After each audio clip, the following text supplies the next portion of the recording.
Hey everybody, Jake here, and let's see. This is going to be against Mr. Gerald, and all right, there's some interesting stuff going on in this kingdom. There's Devil's Workshop, Encampment Plunder really catches the eye. So does Inheritance. Inheritance works quite nicely with Patrol. There's a village. There's plus buy. So we're going to be building up a lot here, I think. And there's nothing that would make money like faster for some reason, right? Like just because you can build up doesn't always mean you should. But here, there's no reason, I think, to rush provinces or anything. He goes for the gladiator, right?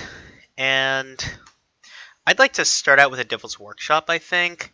Although there's no trashing. How soon could I build my deck to hit 7?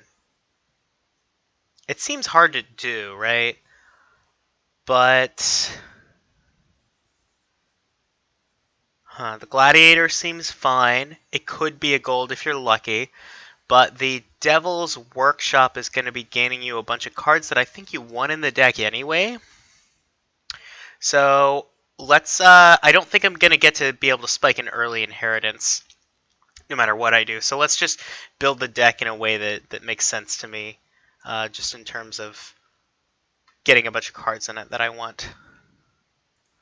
Well, I guess maybe the Gladiator makes a little more sense when it's that or Silver. And with no other terminals, I'm going to take the Gladiator.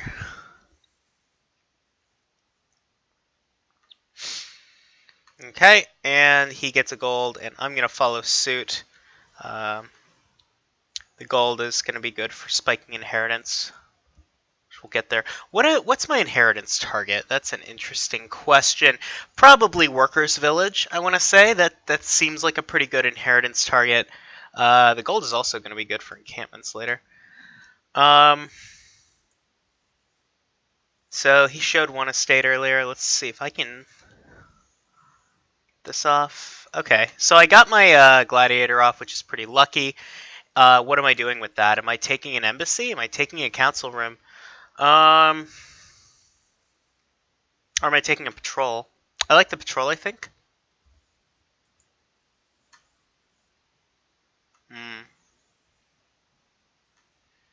Do I take a second one? Oh, that's tough. Do I take a second one? I think I do. Eventually, it's going to be a really good card for the deck, right? And I'll shove Workers' Villages into the deck.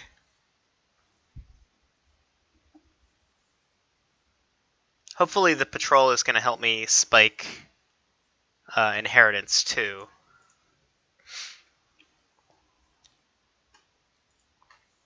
We're just going to take 2 Workers' Villages here instead of the gold.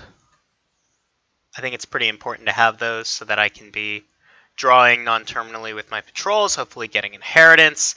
The Workers' Villages are certainly something we want in the deck eventually anyway. And rip 6.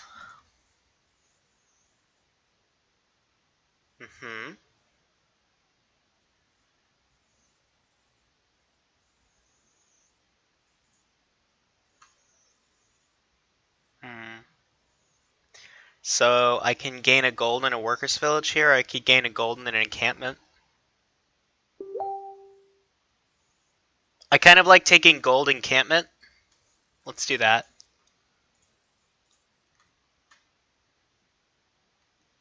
Oh, if by some chance he doesn't have a copper in his deck, I'm in good shape to get that inheritance.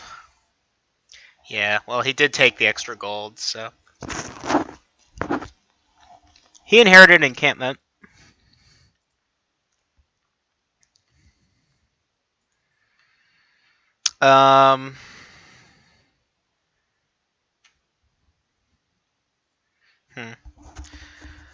What do I buy? Probably a Workers' Village at this point. I'm a little over terminaled, so am I though? I'm kind of not.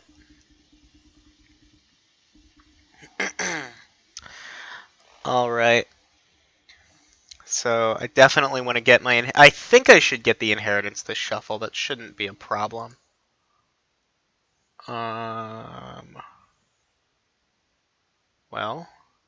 it's a little awkward. Okay. Let's put... oh yeah, doesn't matter. I'm just gonna draw through this. Okay, so we're in pretty good shape now for this turn. Okay, he blocks with it. I probably should have thought if I even wanted to reveal the fortunes there, because there's only one gladiator left, so... And I'm definitely getting inheritance this turn. And next up, I probably want to take these 3 encampments. That'll get me an imp. Oh, I need to choose a card to inherit. I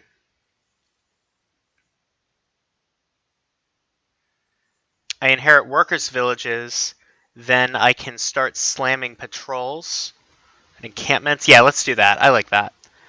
And then we'll take encampment patrol. And quest! I discard my attack. Alright, let's get my imp.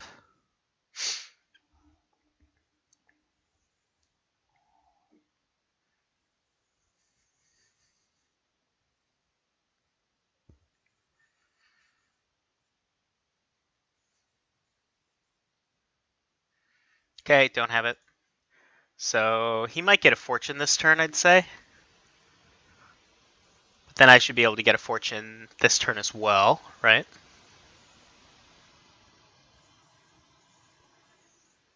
He takes an estate. Second estate, and then the next buy is a third estate and a fortune, right? I mean, he definitely wants the fortune, right? Yeah, that's just insane payload to start adding to the deck. He'd be crazy to pass that up.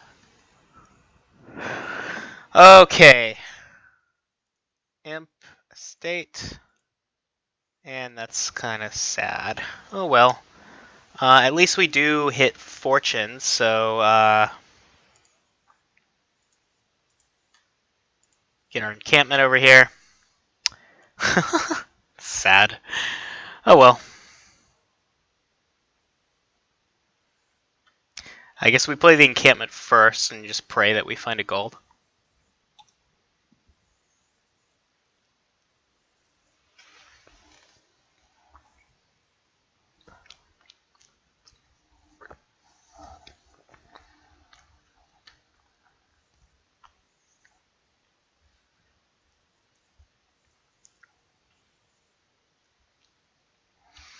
And he continues to really slam through with his estate encampments. And now that he's got a bunch of gold, the inheriting encampment seems like a really good play. Maybe I should have done that. I don't know. When I had done it, I guess I wanted the workers' villages, right? Maybe inheriting encampments would have just been better.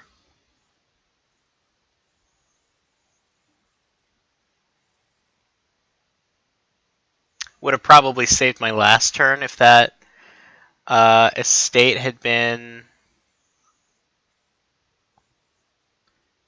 an encampment instead. So he positions himself to take enough of a points lead and start piling. Could he pile next turn?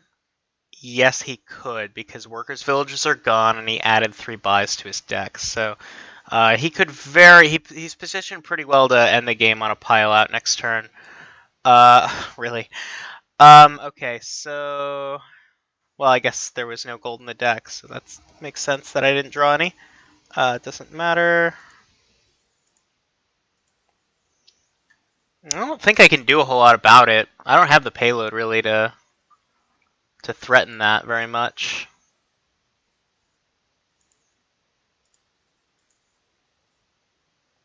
Well, alright.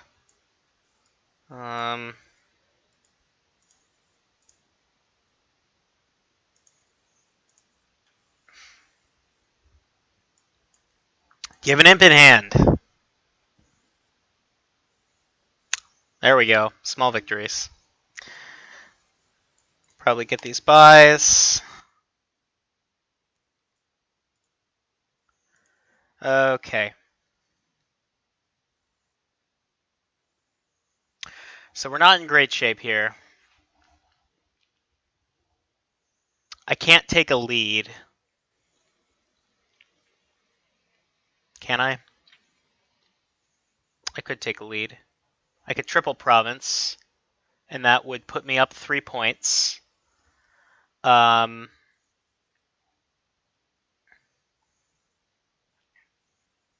leave 3 provinces in the pile. But then he, like, pretty easily triple provinces, right? Unless he has a dud. I think I have to play for a dud, right? If he doesn't dud next turn, he just piles out, right? So I have to take a lead. That's really my only chance. I probably lose if I don't triple province, but I'm pretty sure I definitely lose if I don't triple province. So let's just do that. And Devil's Workshop to gain an imp. So I have to hope that he duds here. And if he doesn't dud, I think I was just going to lose no matter what. This doesn't look like a dud. This looks like exactly what he wants his deck to do, which is draw a bunch of cards. Oh, we might be, okay. We might be in business.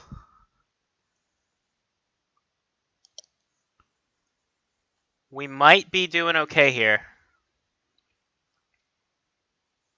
So if I can draw my whole deck again this turn, I can win.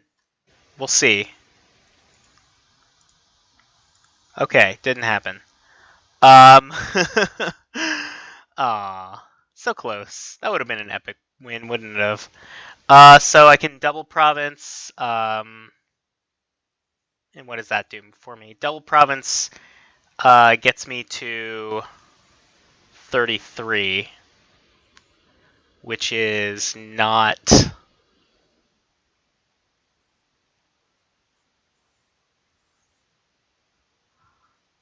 which is not what I need.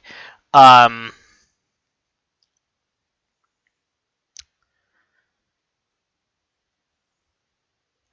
are 3, and then... so I double province, and then he single provinces plus a state and wins. So...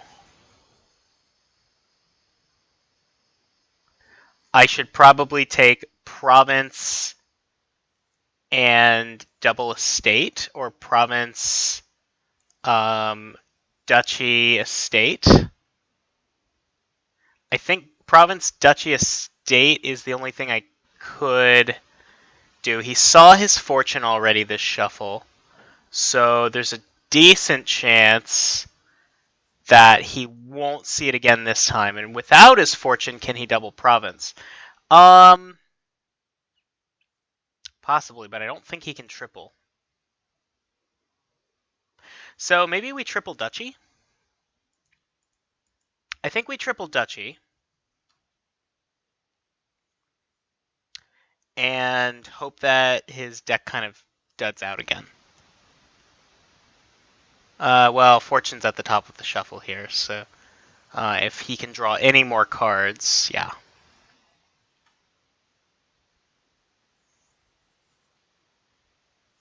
I don't have it.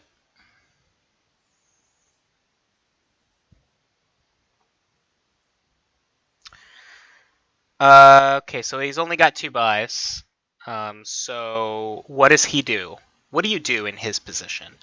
Do you province duchy? Or do you double duchy? He province, or do you province and just say, screw it, let's do this? Yeah, province is probably fine, right? Because if I kick off, I'm going to win. And if I kick off with enough points to get province duchy, I was going to win anyway. Where are my patrols? Oh, well. Well, this was a nice thought. But it doesn't look like it's to be. Yeah. I mean, I assume he's got province here. I hope he just, when he hits 8, he just plays his money and does it. It's always a little pet peeve of mine when somebody like has the win in hand for ages and just doesn't, just wants to keep playing action cards because I don't know, they don't really value their opponent's time. All right. Well, he got me, and I will talk to you later. Bye.